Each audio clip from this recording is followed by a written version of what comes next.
December 3 വിശുദ്ധ Francis സേവ്യറിൻ്റെ തിരുനാൾ ദിനം. കത്തോലിക്കാ സഭ കണ്ടതിൽ ഏറ്റവും വലിയ മിഷണറിമാരിൽ ഒരാൾ, ലോകം മുഴുവൻ പടർന്നു പന്തലിച്ച ജെസ്യൂട്ട് സഭയിലെ ആദ്യ അംഗങ്ങളിലൊരാൾ. 1506 സ്പെയിനിൽ ജനനം.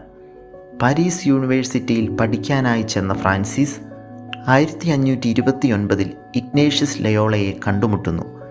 ഇഗ്നേഷ്യസ് ഈശോയോടുള്ള സ്നേഹത്താൽ തീ പിടിച്ച ഒരു ആത്മാവായിരുന്നു. സുവിശേഷത്തിൻ്റെ ആ തീ ഫ്രാൻസിസ് സേവ്യറിലേക്കും പകരപ്പെട്ടു.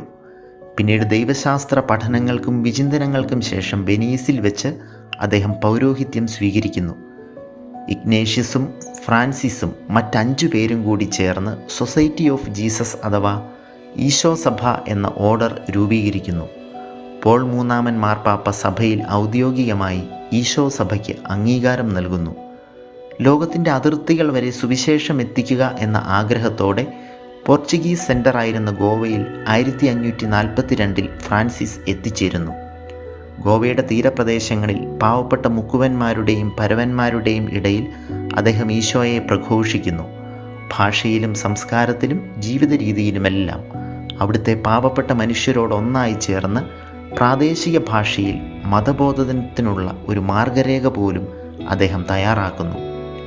30,000-ലധികം ആളുകൾ അദ്ദേഹത്തിൻ്റെ സുവിശേഷ പ്രഘോഷണങ്ങളുടെ ഫലമായി മാമോദീസ സ്വീകരിച്ചുവെന്ന് അനൗദ്യോഗിക കണക്കുകൾ പറയുന്നു.